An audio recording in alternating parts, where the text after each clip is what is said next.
Well,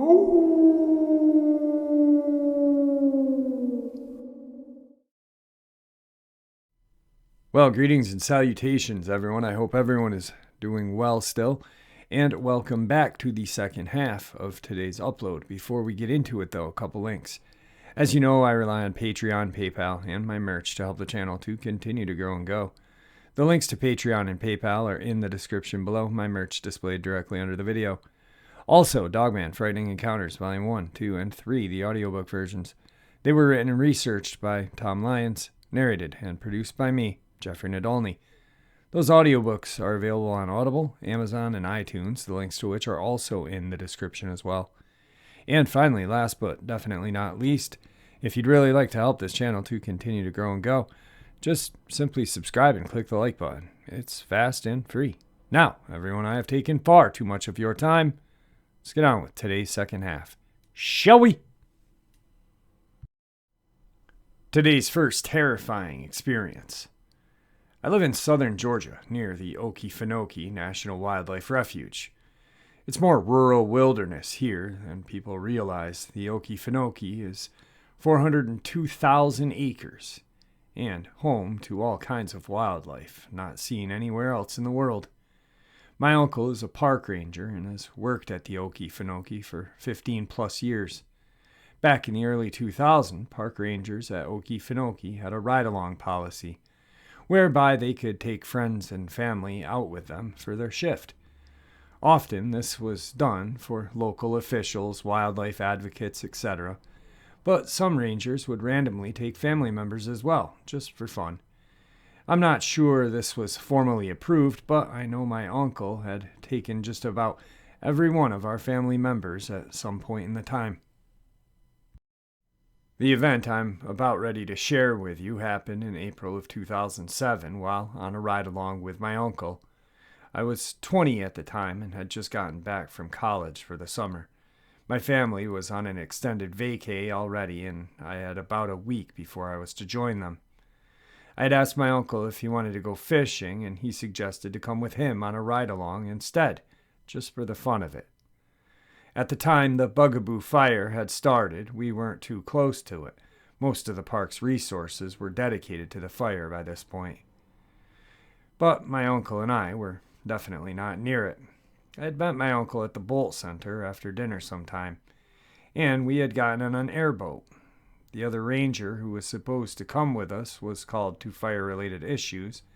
I remember this because that was actually the first time I had learned of the fire, listening to him talk about it on the phone.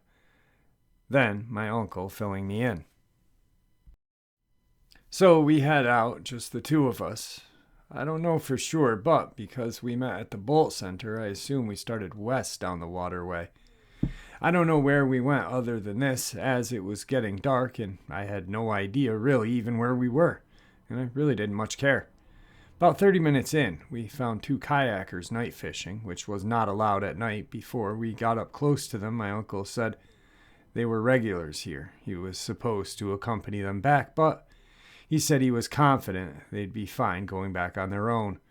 We stopped next to them, and they started talking. They were breaking the rules, but obviously they were friends with my uncle. They said they had seen more gators in the water than ever before. My uncle had mentioned this on our ride, as we had seen dozens. But he didn't say much about that. But these guys insisted it was unlike anything they had ever seen. He said literally thousands, plus lots of other wildlife close to the shore. My uncle blamed the fire, and they agreed. It was spooking the wildlife and driving them to the waterways. These guys insisted we follow them up a few hundred yards to the fork in the creek, and we did. I kid you not, more than 1,000 alligators in a tiny little area, packed like sardines. It was something to see. It was just about dark outside, but the airboat had a massive light on the front, and it was just amazing. They were almost layered up on 2 levels. That's how crowded the water was. What amazed me most was how close the kayakers were willing to get to these gators. Anyway, we sat there a couple minutes. My uncle was fiddling with his camera to photograph the event. Lots of bellowing and small fights here and there. The gators weren't huge. They don't get that big in South Georgia. Not like South Florida, but the night was awesome. Then, after maybe 2 minutes of looking, mayhem broke out. We hadn't moved at all in the 2 minutes, and the gators didn't seem to mind us much. But something spooked them, and for a solid 30 seconds, the water was just insane with gators flopping all over the place, scrambling under the water in every direction. The kayakers bolted immediately as the gators were hitting their boats. My uncle seemed unaffected, but was photographing everything. That's when I saw what was the strangest animal I had ever seen in my life. I say animal only because this was definitely no person, and it's hard to even explain. It was like part bear, part primate. I only had peripheral light from the airboat to see this thing, so I really couldn't make it out too well. I say bear because of the black sheen on the coat, but I later wondered if that might have been because the coat was wet. It was thick fur either way. Primate because of how it moved and turned its roundish head, though it was walking on all fours. I could barely see its eyes. I only knew there were eyes because of the reflections in the dark. This thing was big, the size of a large bear, thinner and more wiry. The angle of its limbs were just downright creepy, and its dexterity, moving slowly along the shoreline, gave me the goosebumps. It almost moved like a spider, using, like I said, all fours, but not like a horse would, like a spider, which I know sounds strange. But that's the only way I can describe this thing. It was right up to the edge of the creek looking at us. I didn't think to see if the gators were swimming away from this spot, but it was just mayhem in the waterways anyway. I pointed and yelled something unintelligible, but he kept photographing the gators. I didn't even know what words to say. I think I just said WTF. My uncle wouldn't have known I was talking about anything other than the gators, so he never even looked up. I looked back at him to try to get his attention, but looked right into the boat's crazy powerful light. When I did that, then I couldn't see anything again. When I looked back at the shore, by the time my eyes had adjusted, maybe 60 seconds later, the creature was gone. No photos, no other witnesses to the creature. I started to tell my uncle what I had seen, but I felt like an idiot when he gave me this very suspicious look. I know almost nothing about the outdoors to begin with, so I just shut my mouth. But somewhere there are photos of the gators, to at least prove this. I've seen those because I saw my uncle showing them to my dad a few weeks later. Anyway, I was on edge much of the rest of the night. My uncle dropped me back off at around midnight. He kept working. I went home. I literally had goosebumps the whole drive back, feeling like I had seen that thing on my drive. I've done some research into skunk ape and such, just so little evidence of this. I don't know what I saw that night, but it was something. One question that's boggled me was why so many gators. I actually wondered if this thing was feeding them. I've only ever seen this many gators piled up at a gator park during feeding time. I really believe this creature was feeding these gators. Then, when it moved a certain way or somehow our boat got too close, they got spooked. But nothing else explains this except maybe the fire several miles away, though the fire was, to my memory, not a big deal at this time yet. Today's second terrifying experience. I'd been living in Brabant, the Netherlands, for a while, a few kilometers before the border of Belgium. A few weeks ago, I went on holiday to Wichelen, Belgium. A few family members of mine live there, so I stayed overnight. I'm very fond of walking, and I do that every day. I went for a walk on a Tuesday evening. After having walked for about a half an hour, I walked over this bridge. It was very quiet, almost unusual. This I found not really strange, but just giving me peace. I stopped just at the edge of the bridge to get some water from my backpack. At that moment, I heard something that sounded like iron coming against something like an iron chain. I heard it very softly the first time and thought it was coming from afar, so I thought nothing special. After a few seconds, I heard it a second time. And this time it sounded very close, so I wondered what it was. There was nobody around me as far as I knew. I didn't worry, but it was strange. I think then I thought it was a homeless person or something under the bridge. It was about 1 p.m. I heard the same weird sound under the bridge. I decided to keep listening until I heard some sort of howling. I remember falling back because I was shocked. It was weird whine, what you'd expect from a dog or a wolf. It sounded very heavy but dull. I was shocked because I could not identify the sound. I actually stopped because I was petrified. It was a different feeling. So much fear that you will remain standing. After that moment, I looked down. I saw a kind of dog-like creature that was walking on 2 legs. It was huge, so I knew it was not a dog. It was black and had some kind of small wings on its back. And it had a kind of chain on its leg. If I can remember correctly, on its left leg. I think there was water under the bridge because it was wet. At a moment, it turned around and looked into my eyes. They were dark. The creature's head looked a bit like a large wolf, and at that moment I knew I had to run. I stumbled a few times and sprained my ankle. I've never seen anything like this. I only told one other person who lived in the neighborhood, and he said he knew what I had seen. He had mentioned a name, but I can't think of it anymore. I thought about sharing this for a long time because I still have nightmares about it. Today's third terrifying experience. My friend is half Creek Indian. His father's full blood, and his mom is of Irish descent. His family lived on a farm way out in Osage County. His father owned some land back in West Garfield County, but the ground was not producing wheat very well, so they leased the place out in Osage to run cattle on.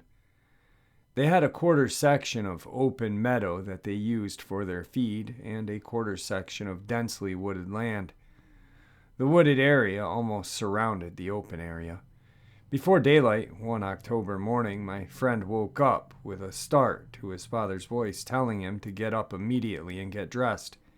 He reluctantly obeyed and walked into the kitchen where his father already had a carbide light lit and was waiting at the door. His father shoved the light in my friend's hand, at the same time handing him a 30-30. Something is running the cattle. His father had a lantern and a 30-06. This was in the early 50s before flashlights were commonplace.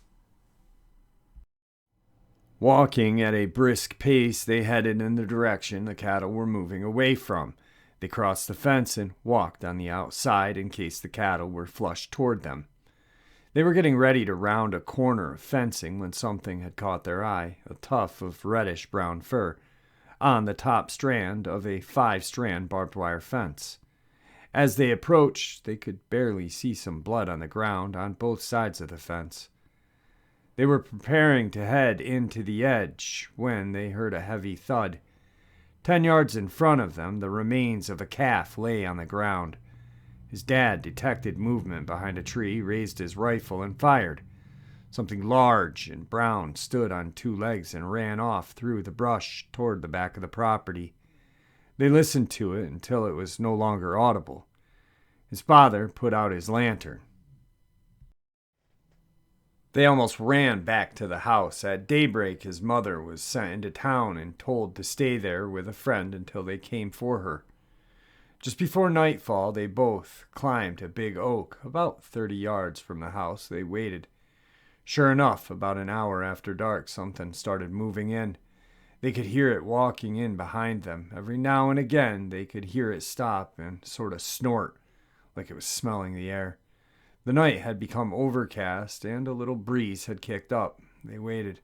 Soon they could make out a dark figure breaking the tree line about 25 yards away. It stopped, raised up on 2 legs, and sniffed the air. It was barely visible in the inky blackness. His dad had given him a specific instruction not to shoot anything until they knew what they were shooting at. This creature approached the house and peered into one of the windows. After a moment, it dropped down onto all 4s and moved over to the next window, where it stood up on its hind legs and peered in again. This time my friend caught a good look at the silhouette against the window. It was 6 to 7 foot wider than the 24-inch windows. It virtually had no neck, more like a large bump between its shoulders. It had dark brown fur like a cinnamon black bear. My friend raised his rifle. His father pushed the gun down slowly and solemnly shook his head. After what seemed like forever, the creature moved back into the woods. They waited until dawn to climb down. His father told him of a wood spirit that would come and carry off children from the tribe at night. His father believed this was one of them. They packed their few belongings, hitched the horses, and drove a few of their cattle away. My friend never saw the farm again. Many years later, his father explained that the creature had been seen was very smart, violent, and terrible. His father couldn't remember what it was called in Creek, though. My friend told me that to this day he will never forget his father's words. "My son, never ever shoot at that creature. It will kill you." Every time I remember this story, I still get goosebumps. I decided to do a little internet research and found a Creek legend about a man-eating, hairy, gorilla-like creature called the Kolowa. Today's fourth terrifying experience. This experience is burned into my memory, and I will never forget it, even the small details. I'll share it with you exactly how it happened. I grew up in the high deserts and mountains of southeast Idaho. Most of my life was spent outdoors. Whether I was on the back of a horse pushing cattle for local ranchers or hunting elk, or on foot hunting rabbit and deer through the sagebrush. I was given my first .22 rifle when I was 9 years old and spent every minute I could out in the lava flows hunting rabbit, rock chuck, and sage hen. I remember several times that my mother and father would drop me and my best friend off somewhere along the lava and pick us up at the same spot 3 or 4 days later after many miles of exploring and living off the land. All we would take is some water, shells, and a knife. When I got older, and we had our own vehicles, my trips got a lot longer and a lot further into the desert. As I write this down, I can still smell the sage brush and feel the desert sun on my face. I love that Idaho desert more than any place on this earth. I feel more comfortable out in the desert 30 miles from the closest person than I do in my own living room. During the summer of 2001, I was south and slightly east of the Big Southern Butte. I had spent a couple of days looking for arrowhead. Everything had been pretty normal. I walked for miles and found a few arrowhead, a few dead coyote and deer, pretty normal.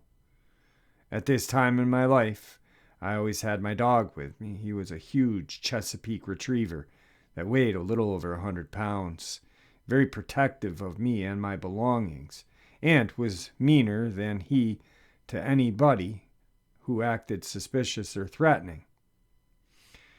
His surly demeanor towards anybody who messed with me or my stuff earned him his name Kane with my family and friends. The name stuck. Kane loved to go anywhere I went. He loved to go out to the desert and run around, never getting too far away from me. I always felt very secure with him around because he had proved time and time again that he was aware of every living thing that approached us out in that desert, and if that thing was dangerous, whether human or animal, he held no qualms about tearing right into the middle of them. In fact, he enjoyed it. Anyway, we made our way back to the pickup truck an hour or so before it got dark. I gathered up some juniper branches and sagebrush to make a fire. I cooked up some dinner for my dog and myself and settled into a hammock for the night. There's nothing better than sleeping in a hammock while outdoors. Unfortunately, we don't have a lot of trees in the desert, so I would find a juniper or a fence post and park my pickup close to it and tie one end of the hammock to the pickup bed and the other to the fence post or tree. I spent many comfortable nights rigged up like this. This night was no different. I climbed into my hammock and was soon fast asleep. A couple of hours later, I woke up to raindrops. It had started raining pretty hard and I was getting pretty wet. I quickly threw all of my gear into my hammock, untied it from the fence post, rolled it up with everything inside, and tossed it into the back of my truck with a tarp over it to keep it dry. With all my gear safely stowed, Kane and I crawled into the cab of the pickup and settled in for a dry, if cramped, rest of the night. At around 3 a.m, a strange sound woke me up. I was reclined back as best as I could in the driver's seat, and Kane was sitting up, alert on the passenger side. He was growling very softly, and the hair and shoulders and neck were standing straight up, a very menacing and intimidating sight. I was glad he was on my side. He was looking over my shoulder out the driver's side window. It was a quiet growling that had woke me up. I didn't move, but just opened my eyes and looked around by moving my eyes in their sockets. It had stopped raining and the clouds had gone away. The sky was now clear with a bright, almost full moon overhead. It was bright enough that I could see Kane very clearly. I wondered what he was focusing on. I just lifted my hand in front of his nose. I really don't know why I did that, but that's what I did. I never even really looked at me, but he moved his head to the side so he could continue to watch what was outside of my driver's side window, continuing his quiet, threatening growl. I'd never seen Kane so focused on anything the way he was now. It sent a shot of adrenaline through me. I was immediately awake now. This gave me goosebumps, and the hair on my arms and neck were standing straight up. I was scared to turn my head and look out the window. I wasn't sure that I wanted to see what was outside. I slowly summoned the courage and turned my head to the left and looked out my window. About 50 yards away, slightly behind the truck and moving its way closer towards me, was this large, dark figure. In the bright moonlight, I could see that this thing was covered in long, coarse fur. It was walking on its hind legs, moving like a man but different. Its arms seemed longer, and they were kind of swaying as it walked. The moon shone through the hair around the outside of the body, and the dark, solid shape underneath was visible. It was moving in slow steps towards me. Every step, it would stop, crouch down, wait a few seconds before moving ahead a couple more steps, exactly as my dad taught me to do while stalking deer and elk. I have no idea if this creature meant to do me any harm, but seeing it move exactly as I did when putting the stalk on deer with me as a target of its attention did not make me feel warm and fuzzy inside. My mind on overdrive. Imagine my reality of what exists and doesn't exist in this world was suddenly, and without much fanfare, turned upside down. At the same time, for the first time in my life, it would happen many more times in the near future, in a crappy place called Iraq. Genetically inherited, but deeply buried alarm bells were screaming inside of my head. My subconscious recognized the danger and demanded that I do something, while at the same time dumping bucket loads of adrenaline into my system. My thoughts jumped immediately to my pistol, and at the same instant I remembered that it was rolled up in the back of my truck in the hammock, under a tarp, completely useless. Not that my pistol would don't do any good. As this thing got closer, I could see that it was big, probably 7-8 feet tall and solid. It moved like an animal that is very heavily built, but is quick and fast at the same time, like a tiger. Kane had gone from sitting to standing on the seat. His hair was standing straight up, and his quiet growl had turned into a savage snarl. What a dog! Here's this monster outside of my truck, and my dog is ready for me to open the door and turn him loose. My mind quickly switched from fight mode into flight mode.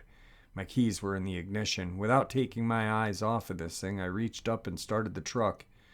The creature was less than 30 yards away now. When it heard the engine start up, it crouched down lower to the ground than it had crouched before. The top of its pointed head was just above the level of patch of sagebrush that happened to be between me and it. My pickup was nosed up to a lava rock wall. The only trail out was to my right and behind. There was large lava rock scattered on the ground, so I had to make an over 180-degree turn while backing up and be lined up with the road.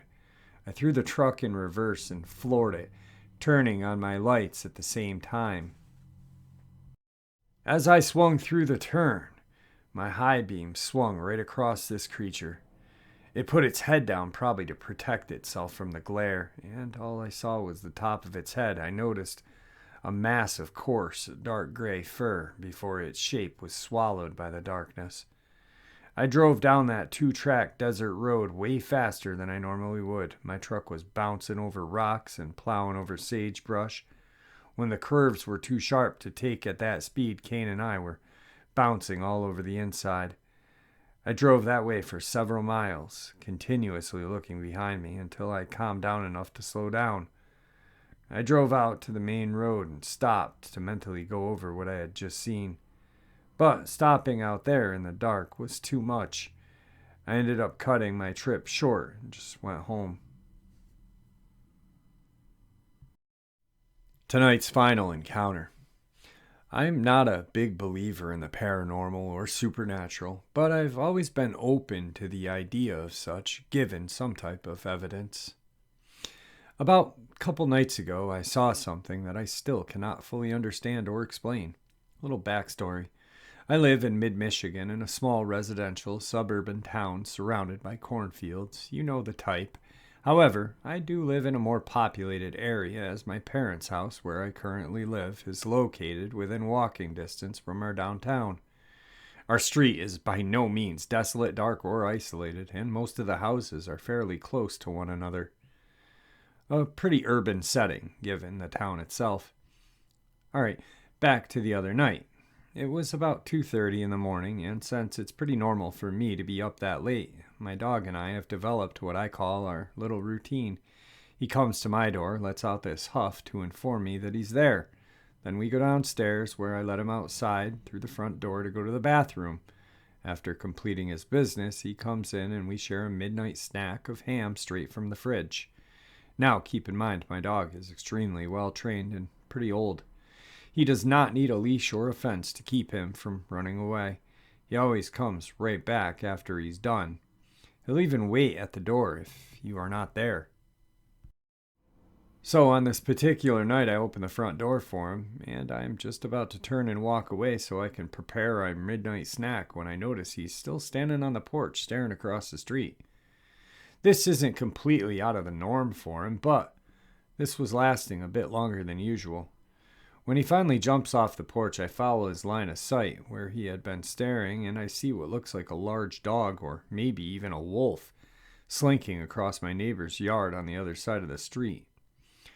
For the first few seconds, I'm trying to figure out what WTF this thing is, because it looks like it could be a dog, but something's not right. It's too long, and the way it's moving is not normal. And even though it's about 50 feet away, still kind of looked like it was blurry. I can't think of any other way of describing it. None of this makes sense. At this point, I go into panic mode because so far this creature has not seemed to notice me or my dog, but if it does, my dog does not stand a chance, and like I said, he's old and also a Pomeranian. Whatever this thing is would easily destroy him with no doubt. I decide to slowly open the outer glass door, hoping to create just enough noise to alert my dog that it's a good time for him to come in, but not far enough for whatever that thing is to hear me. Luckily, my dog notices right away and starts running back towards me. But at the same time, this dog creature starts turning towards me slowly. It almost felt fake how unnatural it moved, like animatronics or something else. I'm not even sure what I'm looking at, but I have this indescribable feeling that I am not supposed to be seeing this creature. So, as this thing is turning to look at me, my dog is coming through the door simultaneously, and for about a second, I take my eyes off this creature to look down at my dog to close the door. When I look back up, this thing has moved about 30 feet to the left into my neighbor's driveway, rather than their yard, and is standing on its hind legs at about 7 to 8 feet tall, staring at me. Now I'm freaking out. How did it move so quickly? And without making a single sound. And how is this thing so tall and literally it's standing on its hind legs? I look away again to lock the door and gather myself, only to look again and see absolutely nothing. It's gone. The whole ordeal lasted 30 seconds total, if that. Shaking, I give my dog his ham and mine, and I run downstairs to my brother's room in the basement to tell him what had just happened. Being the normal 19-year-old playing video games, his response was, "Wow, WTF, that's super weird." But honestly, I just needed to tell someone to confirm what had just happened actually happened, and that I wouldn't wake up the next day and convince myself it was a dream. Over the last few days, I've told anyone who would listen to me about what I saw, including my parents. Those who are closer to me seemed to be a bit more unnerved because, like I mentioned earlier, I don't usually believe in this type of thing. They could tell I was shaken by whatever it was that I saw. So, after some random Googling, as a result of my restless mind, I came across what appears to be an exact description of what I saw. A dogman. I had never heard anything about this creature before, but I am now fully convinced I saw one in front of me with my own eyes, and it saw me as well. All right, guys, there you have it. 5 terrifying encounters to end the night with. I hope you guys enjoyed them as much as I enjoyed sharing them with you all. With that, I want to thank you all for your support. It truly means the world to me. And I'd like to just say, you guys are the greatest. Every single subscriber who has supported this channel and kind words, even the ones who don't have kind words, you guys still are great. You know, it's just something to know that all y'all are listening to encounters that I come across, encounters that are emailed to me, texted to me, and the research that I do. It really is amazing. So thank you so much. I really appreciate it. With that, I want to just end the night with, may the Great Spirit watch over us all, and may He guide us down that path that we call life.